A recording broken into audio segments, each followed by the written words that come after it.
ॐ नमो ब्रह्मादिभ्यो ब्रह्मविद्यासम्प्रदायकर्तृभ्यो वंशऋषिभ्यो महद्भ्यो नमो गुरुभ्यः। शङ्करम् शङ्कराचार्यम् केशवम् बादरायणम् सूत्रभाष्यकृतौ वन्दे भगवन्तौ पुनः पुनः। ईश्वरो गुरुरात्मेति मूर्तिभेदविभागिने व्योमवद्व्याप्तदेहाय दक्षिणामूर्तये नमः। Om Sri Gurubhyo Namaha. So, we were in the second Valli of Kathopanishad. We saw the background that the story started with Vajasrava was doing the Sarvadana Yajna called Vishadit Yajna, and he gives his son who pestered him to Yama. The boy comes to Yama's palace, waits for 3 days without food and water, knowing that when Yama comes back, he gives him 3 wishes. The first wish was that he should be the same person and his father should recognize him, and there should not be any anger against his actions by his father, which was accepted. Second one was on the yajna, where the Agni Yajna, where the Panchagni Yajna Upasana being done for the purpose of Brahmaloka Prapti. And based on that, Yama, when he instructed Nachiketas, the hero of our story in the Upanishad, he was such an intelligent student that he was virtually almost explaining back to Yama the explanations what he was giving. And pleased on the shrewdness and the intelligent capacity of the student, Yama gives him a garland, a necklace, and also tells that from today onwards, this particular yajna, which is called the Panchagni Yajna, will be known as Nachiketa Agni from then forth. Those who want to do 3 Nachiketa, 3 times when they do that, they are bound to go to the Swargaloka. So that was the thing. And the third question which Nachiketas asked to us, which virtually stumped Yamaha, and he tried all his method in which to dissuade the boy from pursuing that question. The question was none other than the boy asked, I have heard that after the death, there is something which is there, and some say there is nothing beyond. So what is the truth behind that? After death, what happens to a human being? And if there is something there, what is the reality of it? What is the truth about it? So Yama continues saying that, this is something which is very, very, very subtle and very difficult to understand.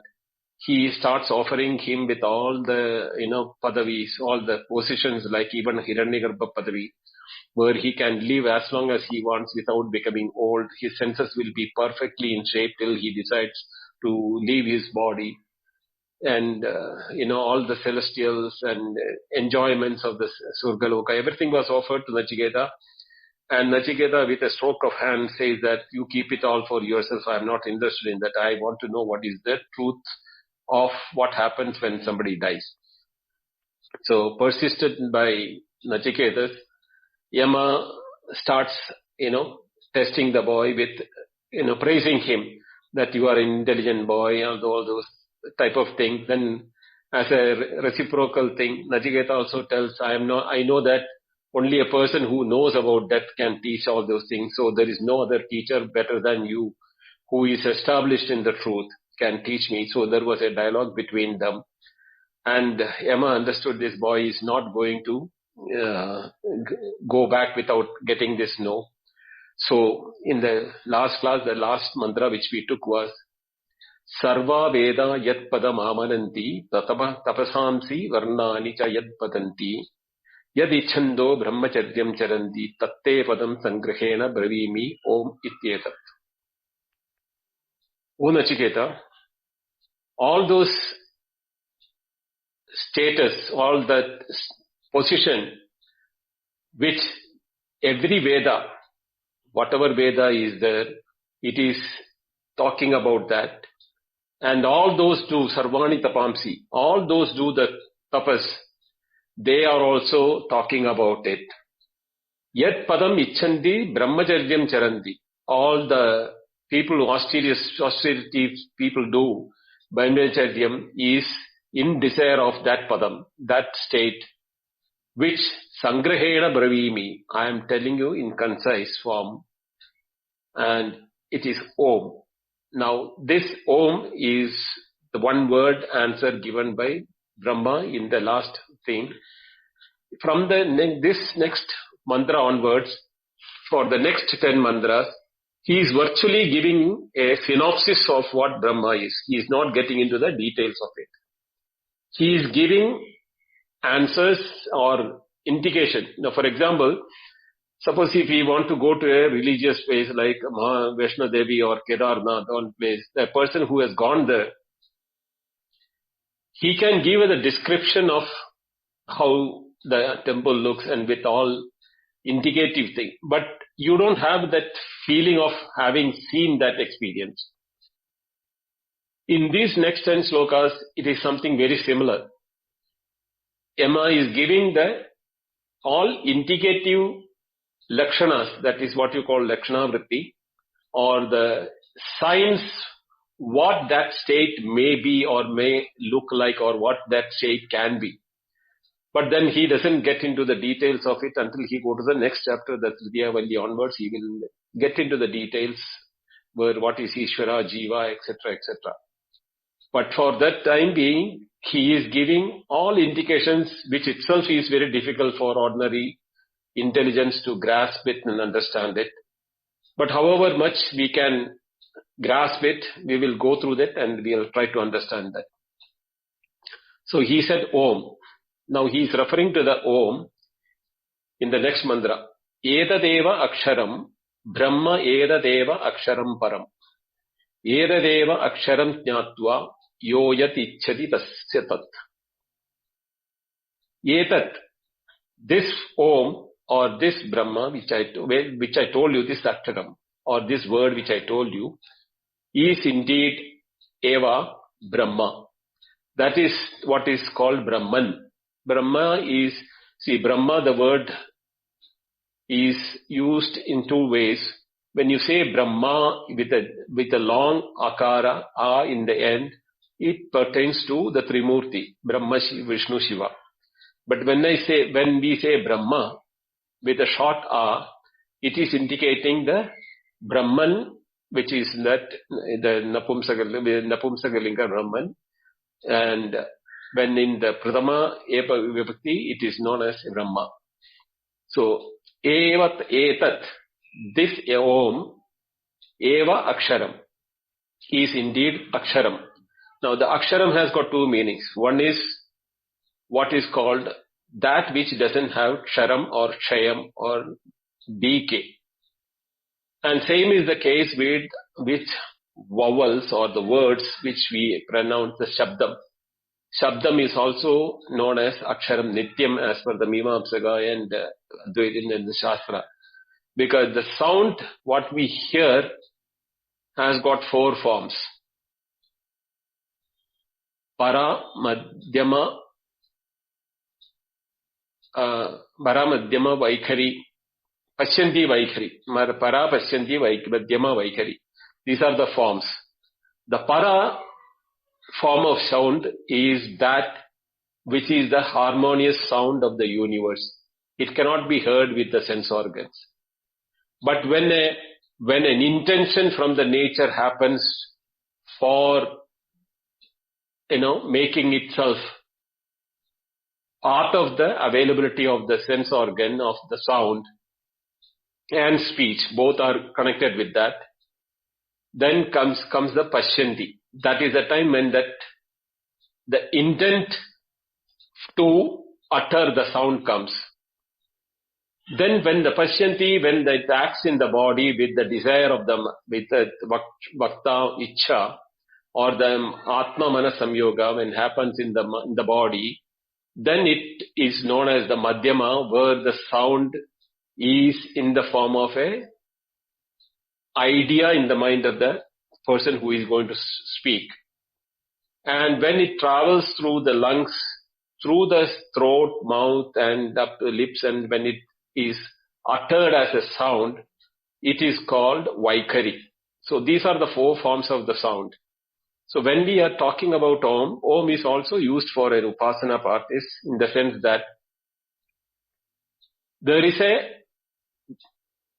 a speed at which you have to say Om. It can be neither fast nor slow. And between one Om and next Om, there has to be a silence.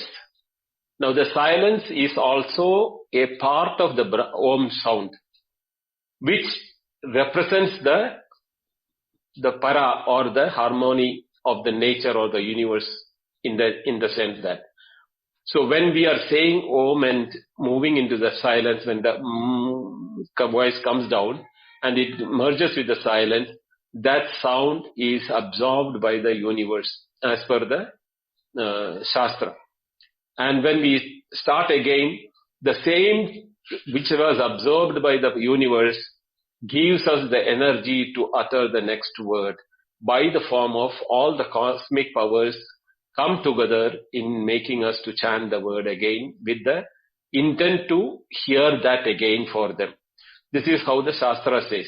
So that's the form of Upasana which is used as Om Upasana. So Aksharam here means either the word or Brahma, which is the ultimate, which doesn't have a Ksharam or Nasham or decay. Etadeva Aksharam Param. Now here the word Param is indicative of both Param and Aparam. Here also it says Aksharam Param. Now Param is the Paravidya, Aparavidya is Sharam, which has got a decay.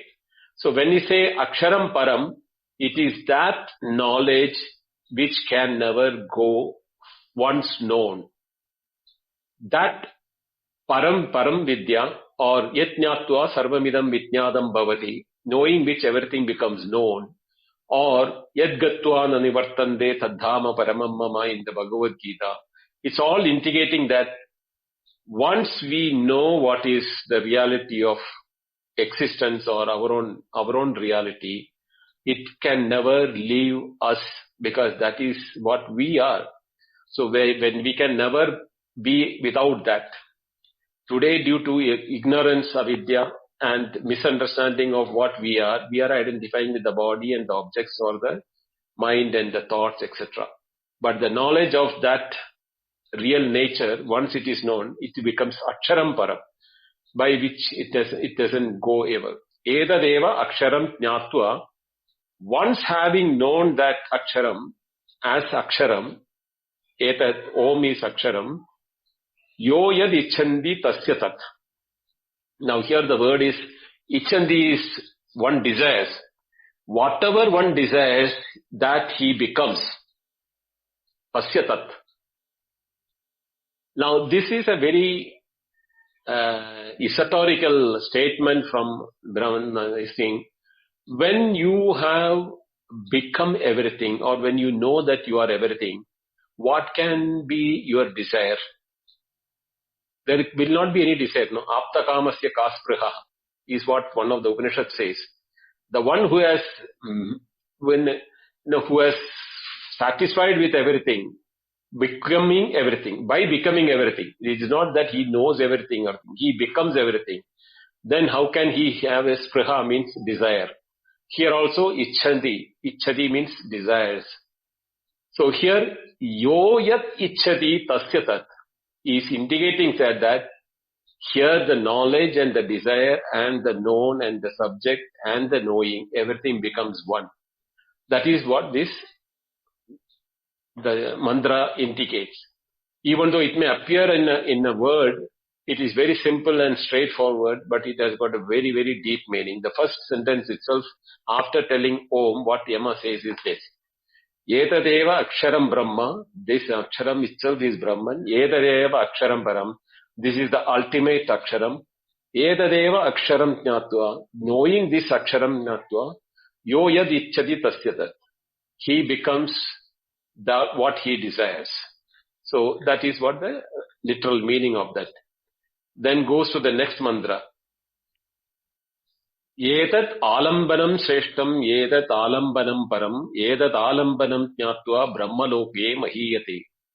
Now this is also another mantra which is very similar. Here the word, instead of aksharam, Yamaha used the word alambanam. Alambanam means substratum. Etat alambanam shreshtam.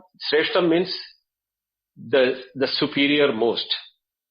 The superiormost substratum or the support, etat alambanam param, is the ultimate substratum.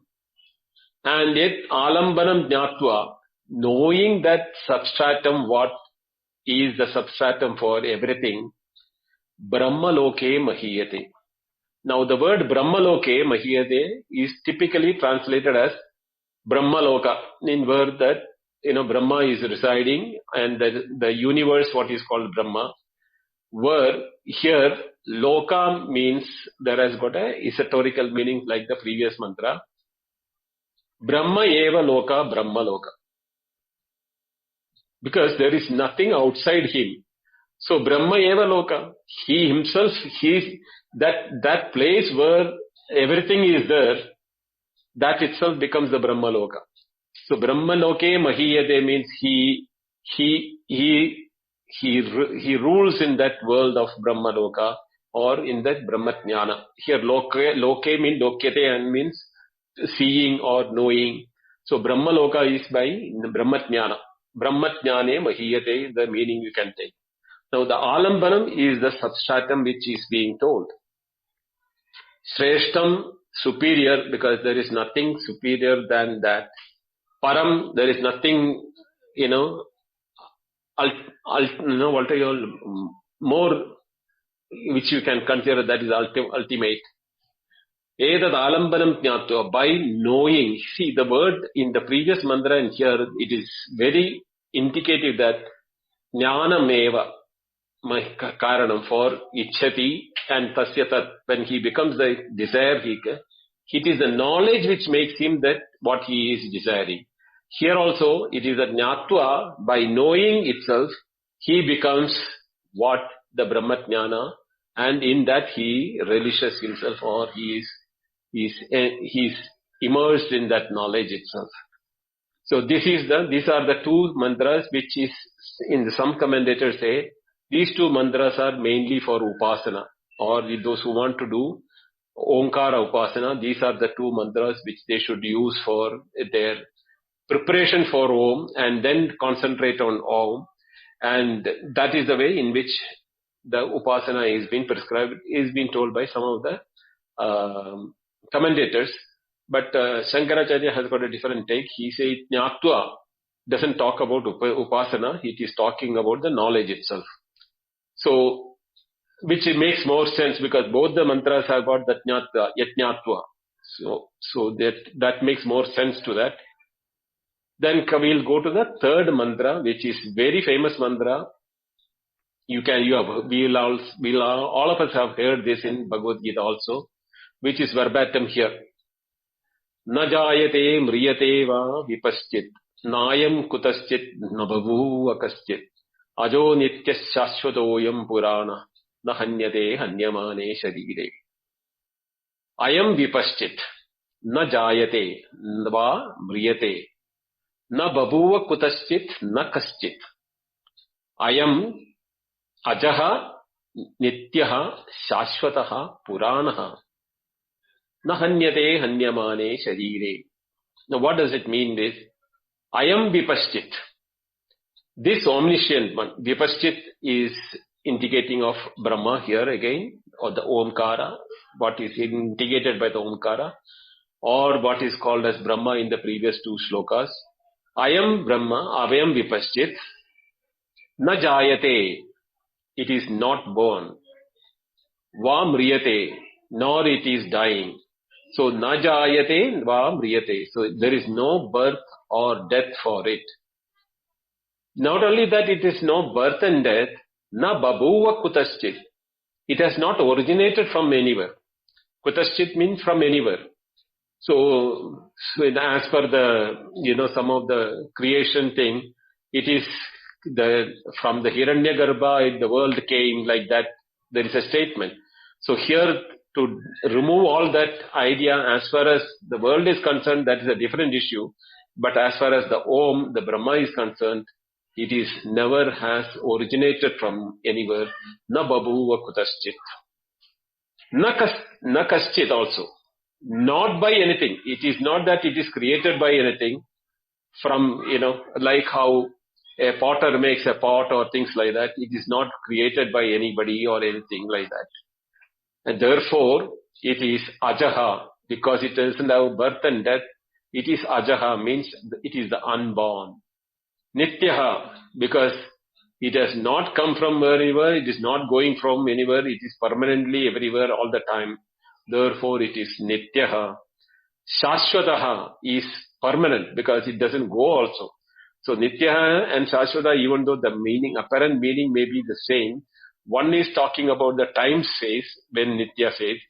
Shashwata means it is beyond time. Okay. Nitya can be any infinite of time, but Shashwata is beyond that. There is no time in fact involved at all in so. To denote or remove the doubt of anybody like that, the next word is used is Purana. Purana, the word Purana means it is the ancient.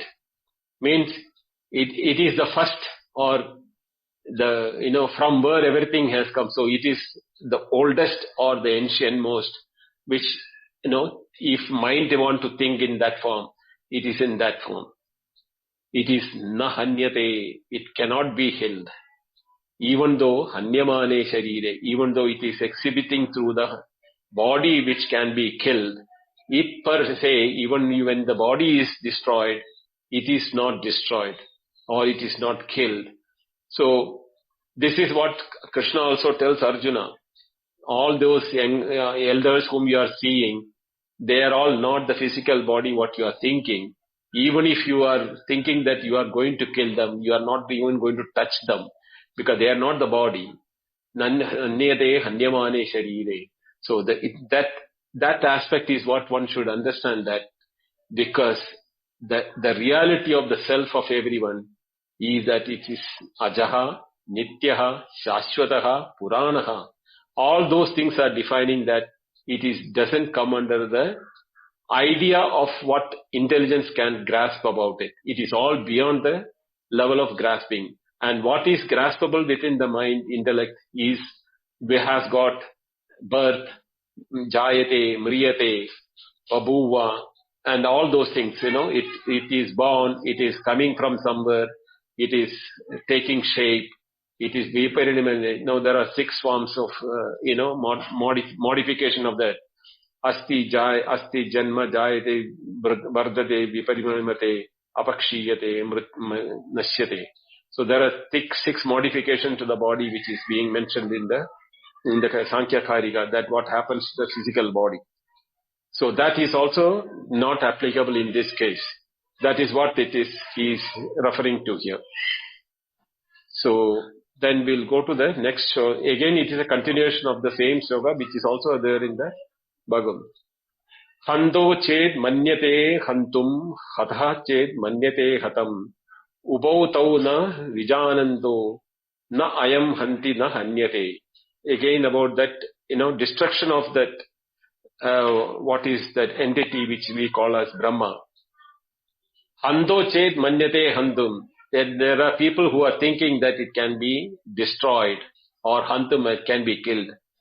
Atav chet manyate hadam. Then there are people who think, it is by which it is healing, it is being, everything, other things are getting destroyed.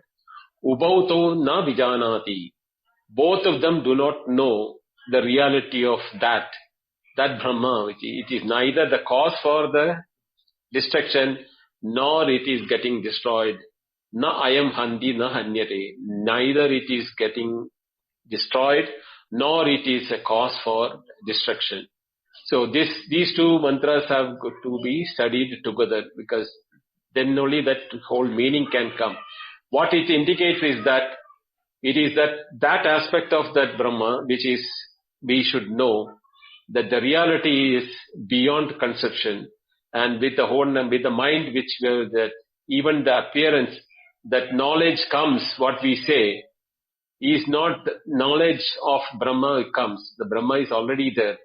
The knowledge is like the removal of the cover which was not allowing us to see the reality.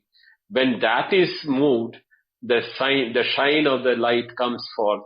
That way, it is neither getting created, the light of the Atma, that people are thinking that we should know the Atma Jnana has to be created, or we should have that Atma Jnana, you have to work towards that, and it's a product of karma. All those things are negated in these two slokas. So we should understand these two from that point of view. And then we will go to the famous mantra, which is also very equally famous. Anuraniyan mahato mahiyan atma asya jando nihito guhayam tamakratu pasyati vida shoko dadu prasadat mahimanam atmana. Anuraniyan mahato mahiyan. It is subtler than the subtlest which mind can think about it. So the mind is, let us say the mind is something which is trying, that is all the instrument we have to measure, which is not physical in nature. So when it is told that it is ajo nitya shashvataha puranaha, we know it is not something which is physical in nature. So we have to look into that aspect of it, which is beyond the physical aspect of physicality of things. So let us look into that as Anuraniyan mahoto mahiyan. Anu means subtle. Anuraniyan, the subtler than the subtlest. What the mind can think as a subtle, it is subtler than that. Same way, mahiyan, mahato mahiyan. It is larger than the largest which the mind can think. Our mind can, imagine anything which is big. To the cosmos, multiple universe, idea has no limitation. But here it is something which is that the Shruti says it is bigger than what your mind can conceive. Let it be the biggest what you think in your mind, or what your mind can ideate or imagine what is the biggest one. It is bigger than that. At the same time, it is subtler than the subtlest, because it is not physically capable by indriyas or even, but the mind to grasp it as an anu. So the mind fails in understanding that. So, and where do we know about it? Nihito guhayam asya jando.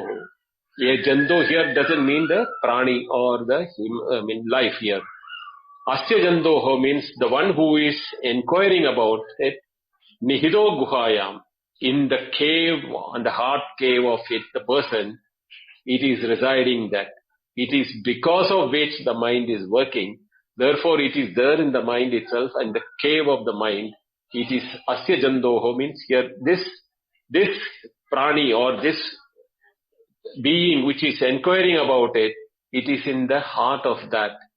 Akradu pasyati. The one, akradu means the one which is desireless can see it. Tam mahiman atmana, the glory of the atmana. You cannot see atma, you can only see the glory of atma. Akradu pasyati, the one who is desireless can see that what? Tam mahimanam atmanaha.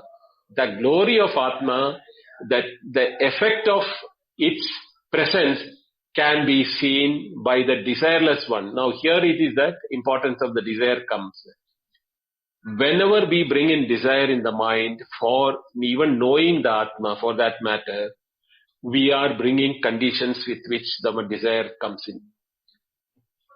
And that desire itself is a block for us to understand or know. So when the Upanishad says, Akradu pasyati tam mahimanam atmana, even the one who has no desire, who has the sarva sangha parityagi sannyasi, even for him, tam mahimanam atmana, they can only know the glory, he can see the reflected, glory of that atmanaha. And that too, Dadu Prasadat, Vita Shoko. Dadu Prasadat means here the tranquility is, Prasadam is the tranquility of, Dhatu here stands for the senses with which we can measure or know, including the mind. When the tranquility sets in our sense organs, which include the mind, and when we become Vida Shokaha, means free from sorrow, we will know the reflected glory of Atmanaha when the desires do not spring up again in the mind.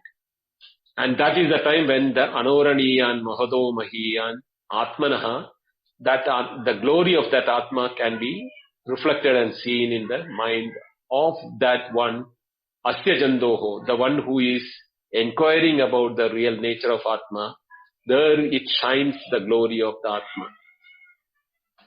Asino Dhruvam Vrajati Shayano Yati Sarvataha Kastam Madamadam Devam Madanyo Jandumarhati. Asinaha Vrajati Duram Shayanaha Yati Sarvataha Kaha Madanyaha Nyadumarhati Tam Madamadam Devam. Now this is what the shloka is talking about. Asinaha Vrajati Duram. He is indicating that, with the opposites it is explaining how the glory is seen. Asinaha Duram Vrajati. The Atma is sitting, residing in the heart. Duram Vrajati, but it goes far off. Shayanaha Yadi Sarvatra. Even though it is residing in the Asya Jandoho, Yadi Sarvatra, it is spread everywhere. Kaha Mandanya Nyadu Marhati. Tam Madamadam Devam. That glory, who other than, here Yama says, who other than me can know that effulgent one which is joyful and at the same time joyless. It is joyful, Madamadam Madanya. So it is the limit of joy, but if you say it is joy, it is not joy also.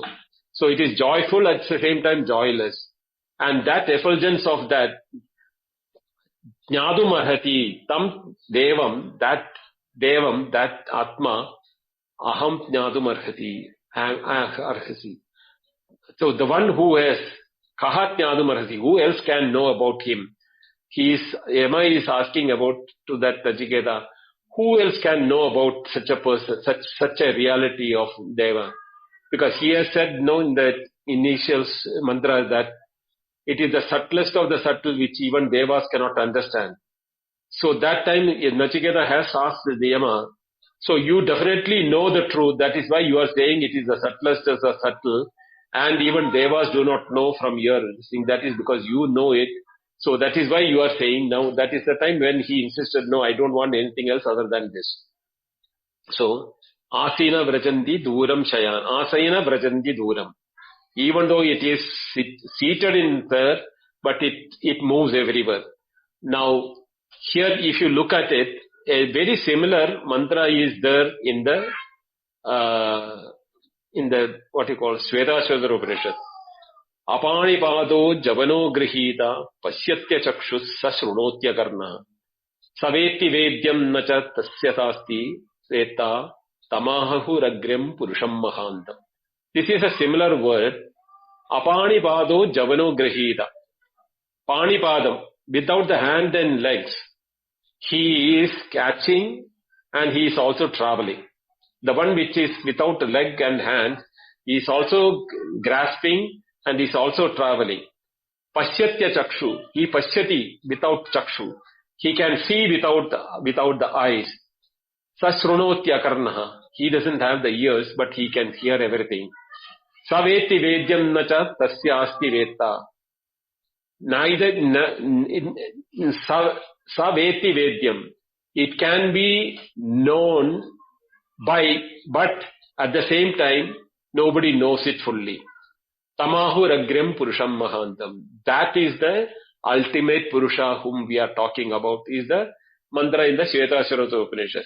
So here also in these two mantras which I read, first one, and the next mantra which is that Ashariram Sharireshu Anavasteshu Avastitam Mahanda Vibhumatmanam Matva Dhiro Na Shochati. Ashariram Sharireshu. Among the embodied one, he is the bodiless. Anavasteshu Avastitam. Among the impermanent, that is the most permanent. In the permanency, the impermanency is felt in the permanent one. Mahandam is that vastness. Mahandam is andam. So Maha-andam, the one which is limitless or the vastness. Vibhu is all pervading. It is limitless, can be in space, but it is also occupying the space of Vibhu, all pervading. Matva Dhiro Na Shochati. Knowing this, what is the glory of this, the Dhiraha, the Dhimantaha, the wise, Na Shochati. He crosses over the sorrows. Brahmaiva Bhavati. So Brahma, with the one who knows about Brahma, he becomes indeed the Brahma. Tarati Shokam Atmavid is another word which is used in another Upanishad. The one who knows Atma, he crosses over the ocean of sorrows because he doesn't see anything which can cause him sorrow. And he is neither in the joyful state or not joyless because everything ekatvam anupashyata. He sees the oneness in everything. So that is the statement which different Upanishads are talking about it. So all that glory is being explained by Yama in these two shlokas. And then goes to the next shloka.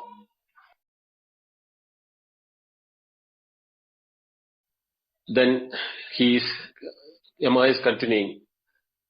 Nayamatma pravachanena labhyo na medaya na bahuna shrutena. Name vaisha shrunute tena labhyastaseshe atma vivrunute tanum swam. I am Atma. This Atma, labhyaha, is available. I am Atma, na labhyaha.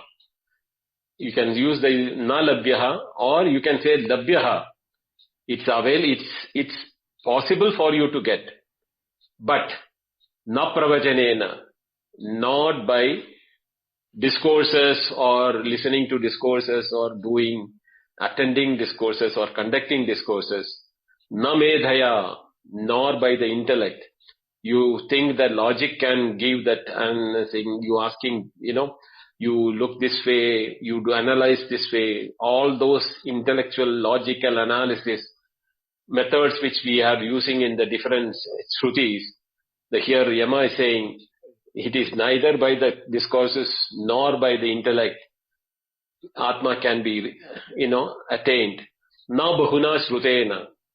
Even if you read the entire scriptures in the world, it is not possible to grasp what is that. Tena, by whom, eva yesha yam vrunute, it alone chooses. That glory chooses itself. Tasya, to whom, yesha atma, vivrunute tanum swam. Swam tanum, its real nature, it divulges itself by itself. So it is what indicating here is that all the things which we do are only preparing the ground for our understanding or grasping what is the reality, but it is not mentally graspable. Na medaya.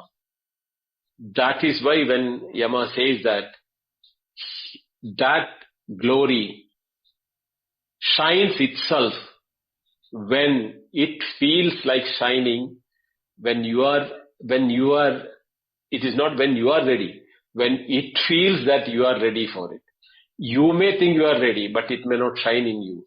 It has to feel that consciousness, it is pervading through and through everywhere, should feel that this jiva with the one who is doing all those things, is potentially the recipient.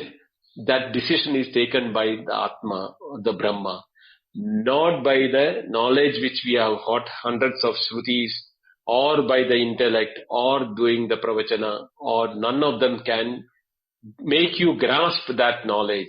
It has to shine by itself. The Atma. So this sloka is very important. Na nayam Atma pravachanena labhya na medaya na bhuna shrutena. Yamaivesha vrunute tena labhyastadeshya Atma vivrunute tanum swam is a very important mantra which is used by all the teachers to make us understand that you need the grace from that power which is through and through in everyone, every word, every moment, every nook and corner it is there. Anuraniyan mahato mahiyan. Yet it is not for the intellect to grasp it, nor can we know by hearting all the Shrutis. It has to have the grace of it. Only when it showers the grace, it shines within ourselves. We have to become all those things which he has said, we desireless, without any disturbance in the mind, all those things which is been mentioned in that sloka. So, which is the reason why it is important that we should. It is even if we are not able to grasp it, we should not worry about it, because when it is time, it will shine by within itself. Na viratavo duscharideena na shanto na samahitaha na shanta manaso vapi prajnanevam amanam apnuyad. Na avaritaha, neither by withdrawing the mind. Avaritaha means one who goes for deep penance by withdrawing all his sense organs and everything. Nor by duscharita, nor by the person who is doing all ill doings or all the bad things in the world. Neither the man who withdraws everything, nor one who engages everything. Na shantaha, neither the one who is peaceful and quiet and is not neither disturbing everything. Na samahidaha, the one though who is meditating on it. Na ashanta manasaha, neither one whose mind is also disturbed. Va api, even then, prajnanena enam apnuyad, not even by the prajnana or the, here also again prajnana means intellect, but in a different aspect. Vishesha jnana, prakarshena jnana. Vikarshena jnanena anam na apniyat. It is not attainable even by that. So, neither by the pravachana, nor by intellect, neither becoming withdrawn from this thing, neither by indulging it, neither by having peace of mind, nor by meditating, nor by disturbed mind, nor by special efforts of knowledge. This cannot be known. Then in the final verse, Brahma, he is asking a question to Nachiketas before concluding. Asya Brahma Chakram cha ubau bhavataha odanaha mrityu yasya upasechanam ka ittha veda yatrasaha. Yasya Brahma Chakram. For that, Brahma and Kshatriya is indicating of Brahmana and Kshatriya. In some commentators say that in the scriptural period, these secret knowledge of Shastra in the Upanishads were either taught by Kshatriyas or Brahmanas. Both of them had different sets of knowledge and they interact and their thing. But also Brahmana is the one who is in the austerity, penance and all those things, while the Kshatriya or the royal people were engaged in that worldly engagement. They may be doing ill doings by attacking the country and harassing people and all. So all those definitions which he mentioned is connected in the two words Brahmachatra Shatram. Chau ube bhavataha odana.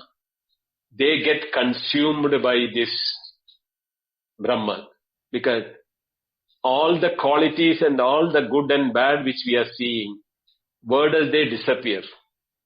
When the body of the Brahmana or the Kshatriya go, where does all the qualities which we called on the Nama Rupa of the Brahmana and the Kshatriya, it becomes his food. Odanaha means food.